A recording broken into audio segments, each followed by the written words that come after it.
Assalamualaikum warahmatullahi wabarakatuh. Perkenalkan, nama saya Akmalun Niam, NIM 61014201666 dari Rombel PJKRD. Saya di sini akan mempresentasikan tentang pendidikan kesehatan yang bertema analisis dan implementasi kesehatan pribadi. Oke, yang pertama, definisi apa itu pendidikan kesehatan? Pendidikan kesehatan adalah usaha yang diberikan berupa bimbingan atau tuntunan kepada seseorang atau anak didik tentang kesehatan yang meliputi seluruh aspek pribadi agar dapat tumbuh dan berkembang secara harmonis. Kesehatan menurut undang-undang. Kebersihan diri merupakan suatu upaya untuk menjaga kesehatan tubuh karena kebersihan diri merupakan awal dari kesehatan fisik. Menjaga kesehatan merupakan langkah awal dalam pembangunan kesehatan yang pada hakikatnya merupakan bagian internal dari pembangunan nasional.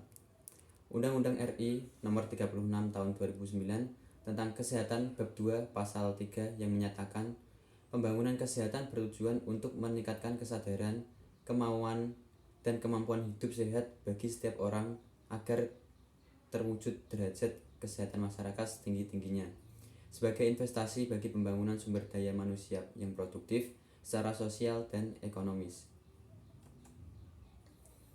Kesehatan pribadi meliputi kesehatan mulut dan gigi, kesehatan kulit, kesehatan pakaian, kesehatan rambut, kesehatan kuku, kesehatan pribadi, kesehatan telinga, dan lain-lain. Yang berikutnya yaitu pentingnya makanan bagi kesehatan pribadi. Fungsi makanan bagi tubuh yaitu bukan hanya sekedar untuk menghilangkan rasa lapar, tetapi lebih utama untuk mendapatkan tenaga, mendapatkan zat pembangunan sel-sel tubuh, mempertinggi daya tahan tubuh terhadap penyakit, serta untuk menjamin kelancaran makanan proses yang terjadi di dalam tubuh. Kegunaan makanan yang masuk ke dalam tubuh dikelompokkan sebagai berikut. Ada 4, yaitu yang pertama makanan sebagai sumber tenaga, terutama mengandung karbohidrat, arang seperti beras, jagung, terigu, dan lain-lain. Yang kedua, makanan sebagai sumber pembangun. Untuk yang ketiga, protein digunakan sebagai bahan pembangunan pembentukan sel-sel jaringan tubuh yang baru. Yang terakhir atau yang keempat yaitu makanan sumber zat pengatur. Oke, berikutnya yaitu tentang pentingnya minuman bagi kesehatan pribadi. Air adalah bagian yang penting dari semua sel tubuh.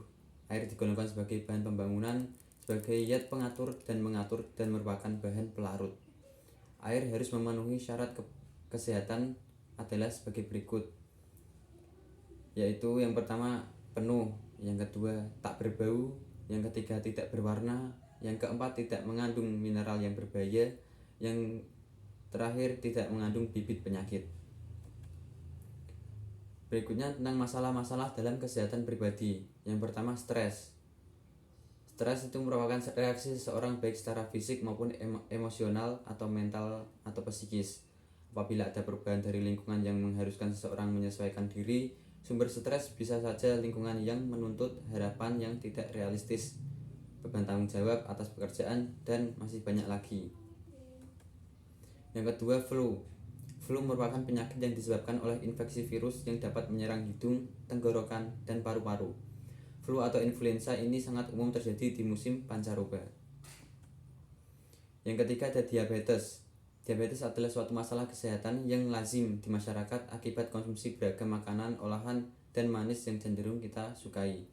Walaupun demikian, diabetes bisa dicegah dengan mengikuti langkah sederhana. Yang keempat yaitu miopia. Akibat penggunaan alat elektronik sejak usia dini, penelitian menunjukkan bahwa 30% anak berusia 6-7 tahun memiliki masalah penglihatan. Pada anak-anak berusia 10-12 tahun, presentasi ini meningkat hingga 60%. Berperilaku hidup sehat. Yang pertama, perilaku terhadap lingkungan. Tentang kebersihan. Yaitu ada 2, perilaku terhadap lingkungan adalah respon seseorang terhadap lingkungan sebagai determinan terhadap kesehatan lingkungan. Yang kedua, untuk dapat mencapai derajat kesehatan yang baik, manusia harus hidup secara teratur. Untuk dapat hidup, maka diperlukan kondisi lingkungan yang baik dan sehat. Oleh karena itu, kondisi lingkungan perlu diperhatikan benar-benar agar tidak merusak kesehatan. Yang kedua yaitu perilaku terhadap sakit dan penyakit.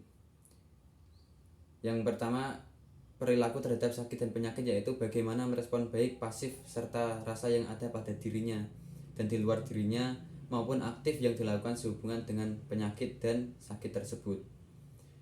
Yang kedua, perilaku seseorang terhadap sakit dan penyakit meliputi: yang pertama, perilaku peningkatan dan pemeliharaan kesehatan; yang kedua, perilaku pencegahan penyakit; yang ketiga, perilaku pencarian pengobatan; dan yang terakhir, perilaku pencegahan kesehatan. Saran: jangan budayakan malas untuk membersihkan sesuatu yang membuat tubuh menjadi lebih sehat. Untuk orang tua, guru, pengawas, siswa, atau anak, jangan lupa untuk diingatkan supaya rajin menjaga kesehatan pribadi dan kesehatan lingkungan. Sejatinya kesehatan adalah sebagian dari iman dan merupakan langkah awal menuju kesuksesan. Itulah presentasi dari saya. Bila ada kekurangan, mohon maaf. Wassalamualaikum warahmatullahi wabarakatuh.